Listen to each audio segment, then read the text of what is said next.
ये दुनिया झूठी है, ये दुनिया असल में सच नहीं है। पर क्यों? सब कुछ तो मेरे सामने है ना, मैं देख रही हूँ, उसको अनुभव कर रही हूँ। और ये सारे लोग, क्या वो भी झूठ है? नहीं, ऐसा तो नहीं हो सकता। इतने सारे लोग एक साथ झूठ कैसे हो सकते हैं? जो आंखों से मैं देख रही हूँ, जो मुझे प्रत्यक्ष है, वो कैसे झूठ हो सकता है? आप भी यही सोच रहे होंगे राइट, ये वीडियो का थंबनेल देख के। पर मेरे कुछ कहने से पहले आप इस वीडियो को देखिए और ऐसा सोचिए कि आप खुद उसको अनुभव कर रहे हो।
इस वीडियो में आपने देखा कि आप 3 लेवल्स पे जीते हो। सबसे पहला लेवल था स्वप्न का, जो एक भ्रम है जिसका एक्चुअल में कोई अस्तित्व नहीं है, पर आपको वो उस वक्त सच लगता है जब आप उसे अनुभव कर रहे होते हो। सपने में आपका उस शेर से डरना, पसीने छूटना, कांपना, हार्ट बीट्स राइज होना, ये सब सच है, वो अनुभव सच है, लेकिन बाकी चीज़ें झूठ है। वो शेर भी नहीं था और ना वो जंगल था। इसी को वेदांत में प्रातिभासिक सत्ता कहा है, जो झूठ है पर लगता सच है। इसको इल्यूजन, भ्रम आदि अनेक नामों से जाना जाता है। अब आप जब नेक्स्ट लेवल पे जाते हो, जब होश में आते हो, उठ जाते हो, तब आपको पता चलता है कि जो मैंने अनुभव किया वो तो बस एक स्वप्न था, झूठ था, जिसे आप सच्चाई समझ रहे थे। इस लेवल को व्यवहारिक सत्ता कहते हैं। मतलब ये ट्रांसैक्शनल वर्ल्ड जो असल में है, जिसको हम अनुभव करते हैं, जिसमें लोग हैं, जिसमें व्यवहार है। और आपको पता है वेदांत में इस लेवल को भी सच नहीं माना गया है। क्यों? क्योंकि ये मिथ्या है, अल्पकालिक है। इसमें सब रियल तो अनुभव होता है, लेकिन वो परमानेंट नहीं है, वो हमेशा के लिए नहीं रहता। अभी तो है, लेकिन ना वो अतीत में था और ना वो भविष्य में होगा।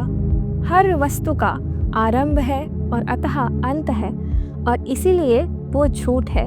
क्योंकि वेदांत में सत्य की परिभाषा है जो तीनों कालों में, भूत, वर्तमान और भविष्य में समान रहता है। वो कभी नष्ट नहीं होता, वो कभी परिवर्तित भी नहीं होता। और जो परिवर्तित होता है, जो नष्ट होता है, वो है प्रकृति, वो है माया। अब इसके बाद का जो थर्ड लेवल है, वो तब है जब आप अपने असली स्वरूप को जानते हो, जो आपके शरीर, मन, बुद्धि आदि से परे है। ये है पारमार्थिक सत्ता, जो उच्चतम सत्य है। जब आप इस लेवल पर उठते हो, तब आपको पता चलता है कि आप जो सच समझ रहे थे, वो ये दुनिया मिथ्या है और केवल आप खुद सच हो, आपकी आत्मा सच है। जैसे थिएटर में पिक्चर देखते वक्त आप उसमें इन्वॉल्व होते हो। जब मेन कैरेक्टर खुश होता है तो आप भी उसके साथ खुश हो जाते हो, और जब वो दुखी होता है तो आप भी उसके साथ दुखी होते हो। पर जब मूवी ख़त्म होती है, तब आपको समझ आता है कि ये बस एक स्क्रीन है, और इस पर जो मूवी चल रही थी वो भी झूठ है, काल्पनिक है। तो ये है वेदांत में कहे गए सत्य के 3 लेवल्स। इसको आप दूसरे उदाहरण से भी समझ सकते हो। जैसे आप पानी का उदाहरण लीजिए। आपने दोपहर के वक्त दूर में रोड पर जो मृगजल देखा, जो मिराज देखा, वो पानी की प्रातिभाषिक सत्ता है। जो आपने ग्लास में लेकर पानी पिया, वो है उसका व्यवहारिक सत्य।